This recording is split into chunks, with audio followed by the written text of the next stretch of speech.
Hello friends, I'm Jeff Radcliffe and welcome to Inside Titan Sports, fast becoming a tradition unlike any other.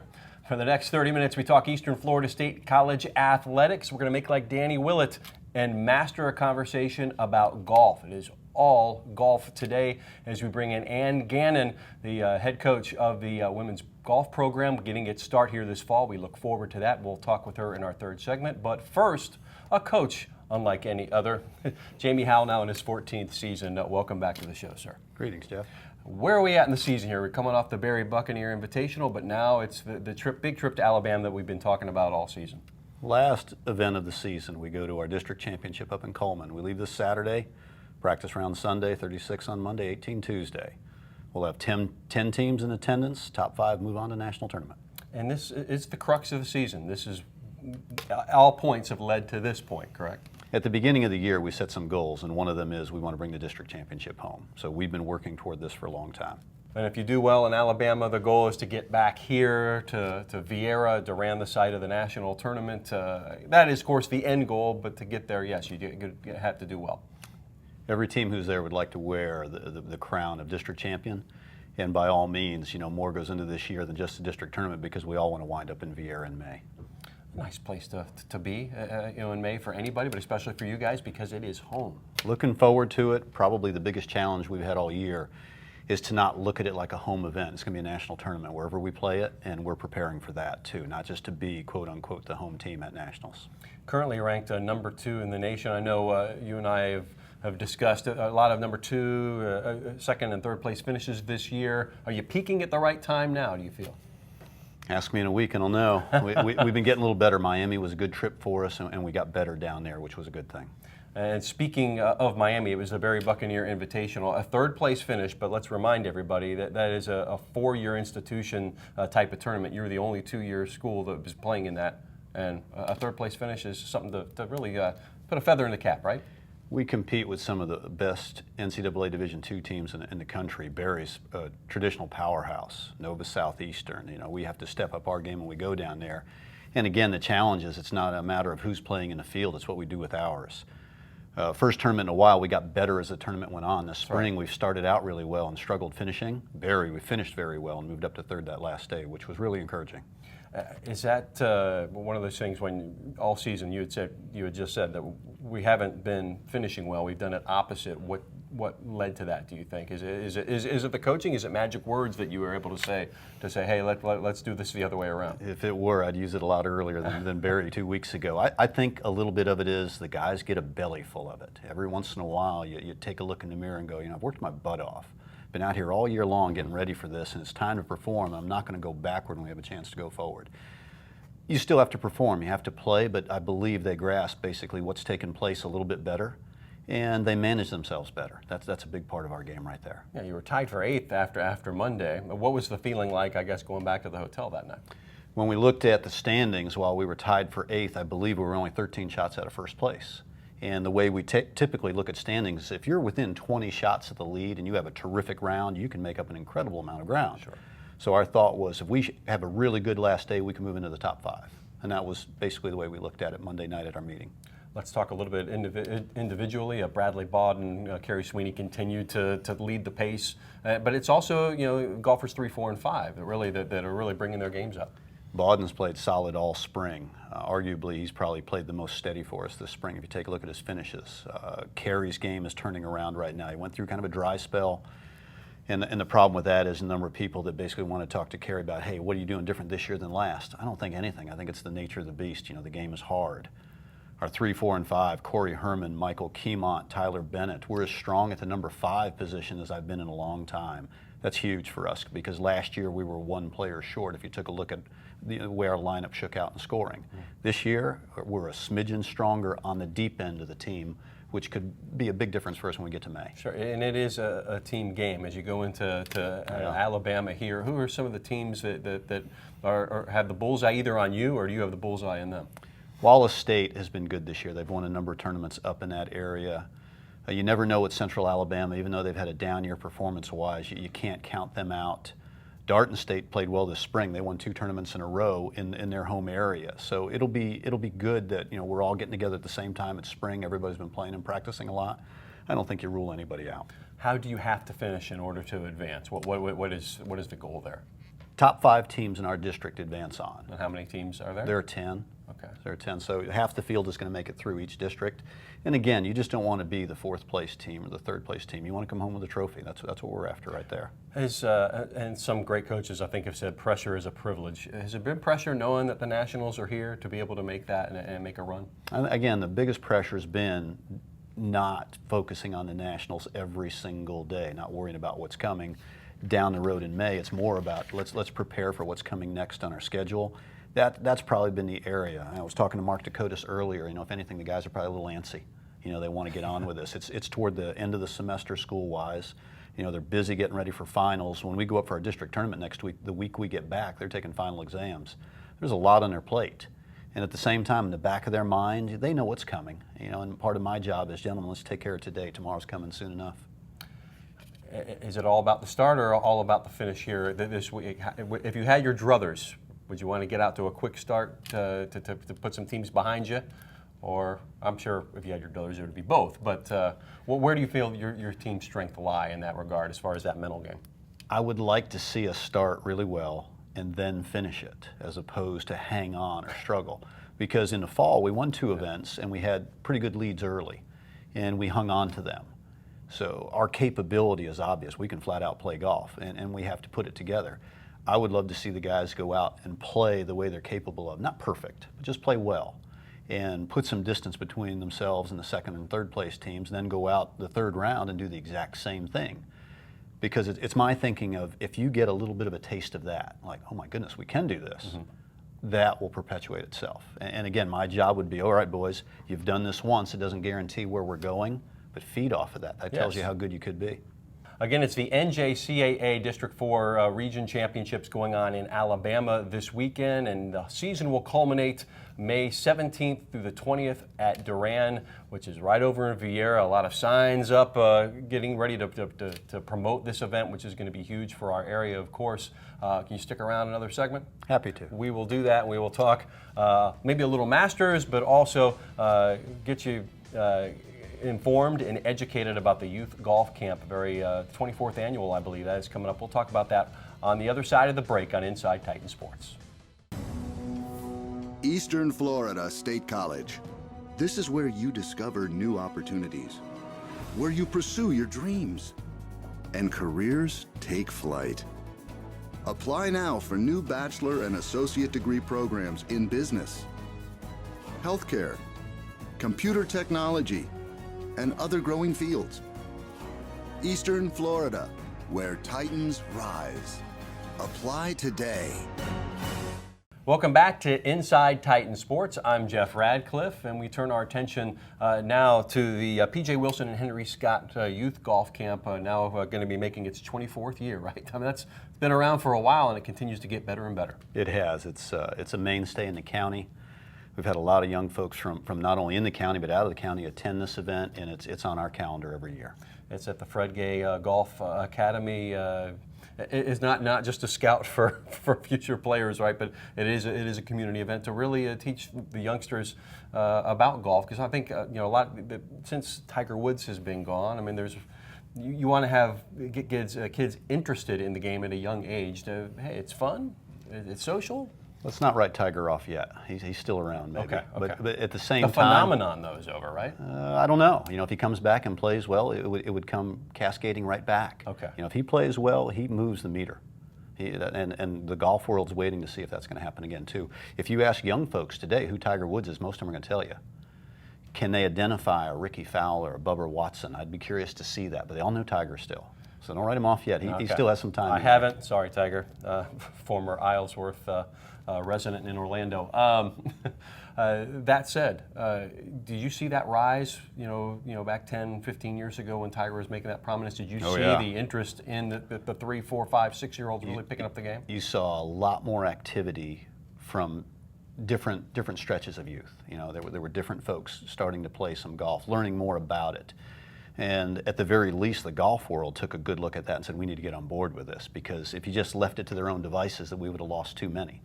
So I believe junior golf over the past at least 15 years grew exponentially with the Tiger factor. if you want to get involved? Obviously, there was a pre-registration process. Tell us a little bit about that. You can go online, you can go to the college's website, and there's an area there you can print out the registration form.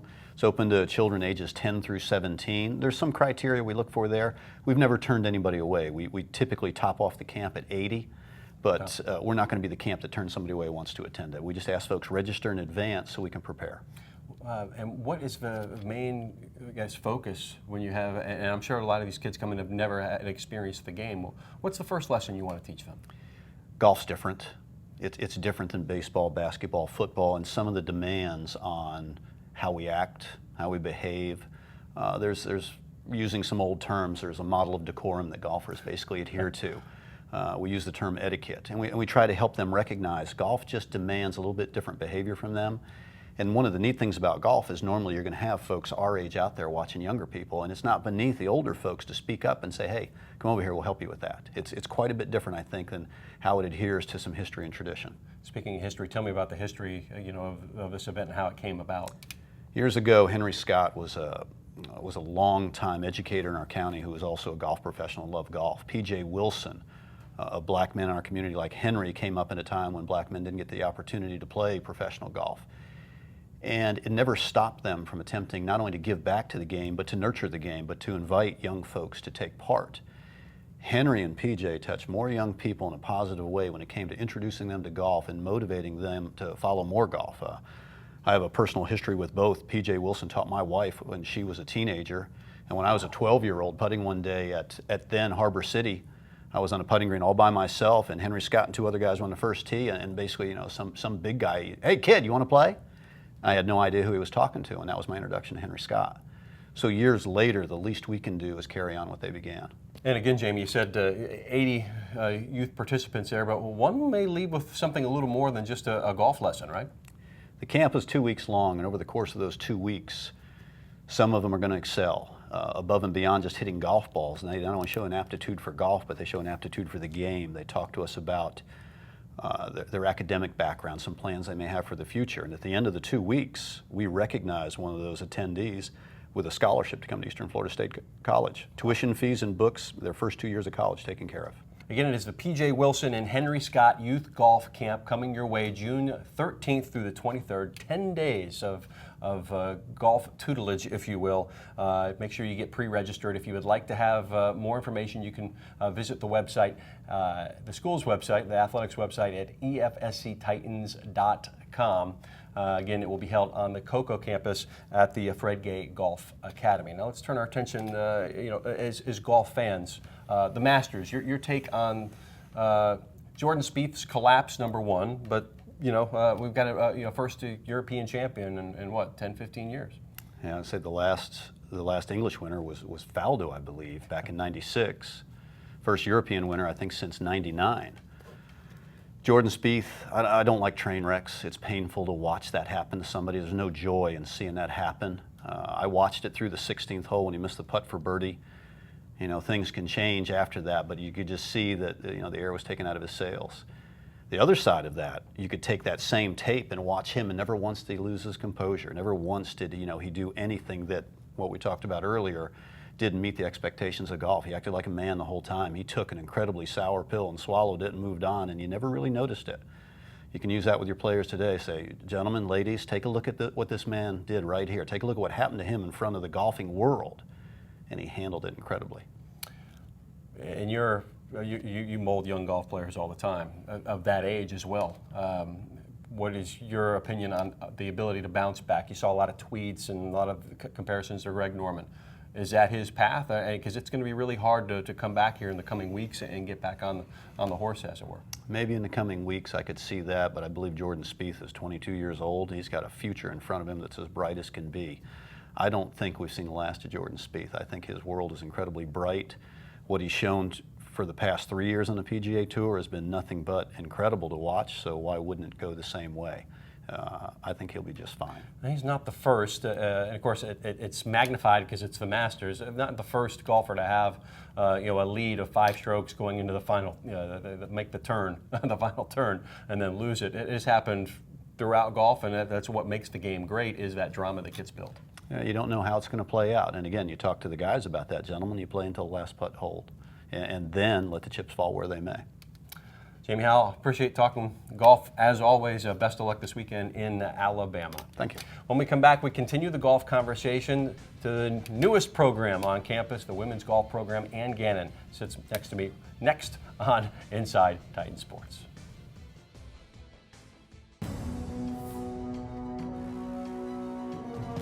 This is where we're building the future. This is where we meet the challenge, where leaders emerge and careers take flight. This is where you discover new opportunities. Choose to stand where excellence lives, where titans rise. Eastern Florida State College.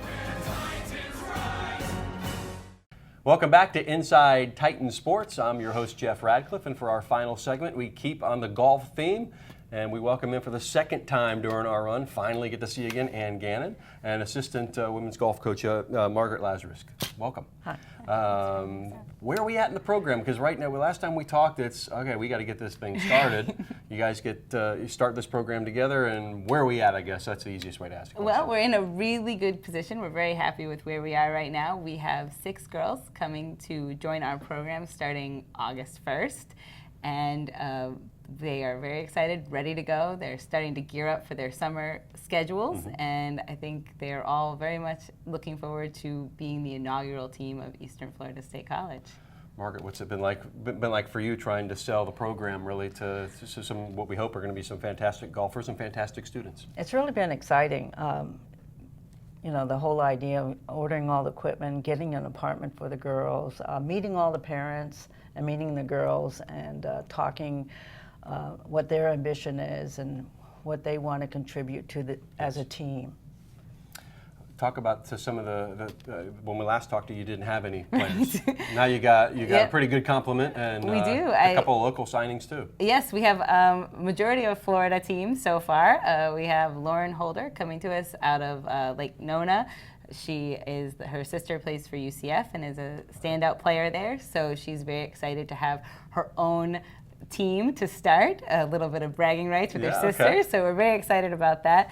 We have Danica Swaggerty coming to us. She lives in Tennessee right now and very excited for the opportunity to play in Florida, play for Eastern Florida. And then we have Caitlin McCallum out of Jacksonville. She is a standout player there for her high school team and did very well for her state as well. And then we have Reagan Taylor out of the West Coast. She has an interesting story. Her dad is actually the coach of the arena football team in Naples. So not only is she a great golfer, she has a great mental outlook on the game. She's been traveling with the arena football team throughout her high school career, so mental toughness is her strong suit.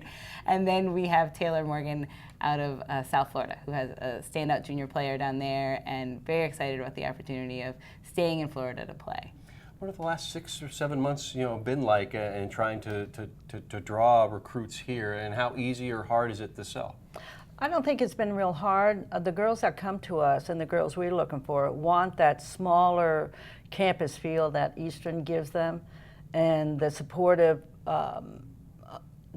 that we get from the school and from their parents. Everybody seems to fit in real well.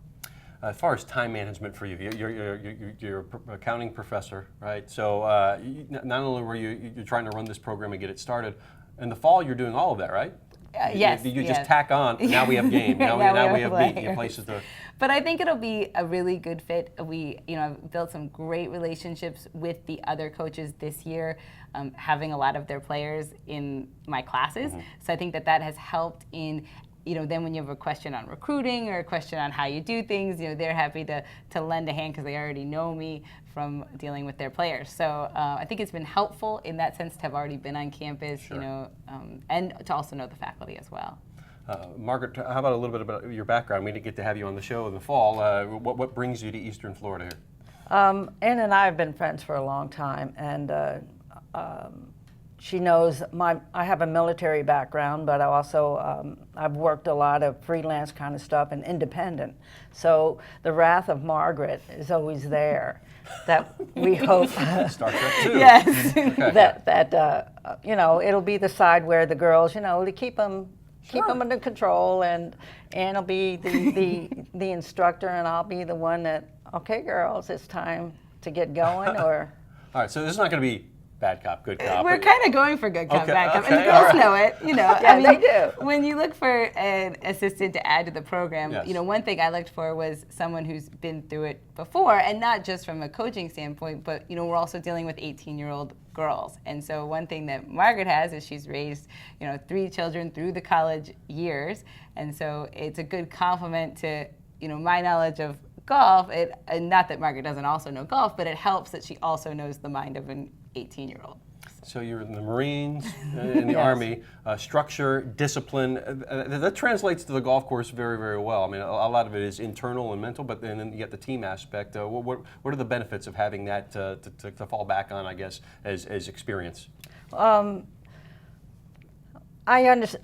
think that I'll be able to know the girls when they really need help. Okay. And the one big benefit I think for me is I'll be able to. I'm hoping that they'll be able to teach me something about golf, because Ann is a golfer. I am. I can't even. I'm too embarrassed to say my handicap. But anyway, no, I'm Better sorry. than mine. Doesn't matter. No, I think we make a great team, and we met all the girls, and we feel really comfortable with them. And we're both looking forward to doing this and giving the school another #1 team. Former collegiate player Ann Gannett at Rutgers and FAU, far removed from that, I think now, right? I mean, but how much do you draw upon that? Because you played at a very high level, obviously, collegiately. I feel like as I've been moving through this process, I feel like I've been drawing on some of my own experiences in terms of understanding where the girls are in their process. I mean, it's one thing to commit to a team and say, yes, I'm going to be on your team next year. But as it gets closer, obviously they go through a lot of questions, a lot of uncertainty. And I think one thing that, I draw on, especially with the girls, is I don't want them to feel too much pressure right away. I mean, we do understand that they're all going to be freshmen. So, when we talk to the girls and sit down with them, really what we're focused on is a work ethic, building a work ethic right away to where they know that the time and energy they put in the fall will translate to a great spring season. And as Coach Howell was saying, the spring is really the focus for golf. You play both seasons, but the spring is where it counts. Yes. So right away the girls know, whatever you're shooting in September isn't going to be what you're shooting in February, but the time we put in September will start to pay off in February and March. And that's one thing that we have stressed again with the girls is we care most about work ethic. And when we ask them questions and learn about them, we really want to see how much time do they put in, how much do they really want it, because that's what it comes down to in college golf. Can you believe we're within about 4 months here to this thing getting started for real? Talk a little bit about the timeline as we sit here in April and going into August and having, I guess, the fall training camp, or actually bringing people getting to work, right? They move in August 1st, Yes. and so we have, Coach Rogers has been great to help with getting the apartment ready and, answering all of those logistics questions, because they're girls, so, they're already worried about who's decorating the apartment and what room they're going to get. So we're trying to answer all of those questions now, so when we get here in August, we're ready to go tee it up and play. And is there a schedule set yet, or is that still being built? So we're still in the works of building it, but what we're going to be doing is doing 3 events in the fall, 4 in the spring, and mostly September, early October. That's when most of the events take place.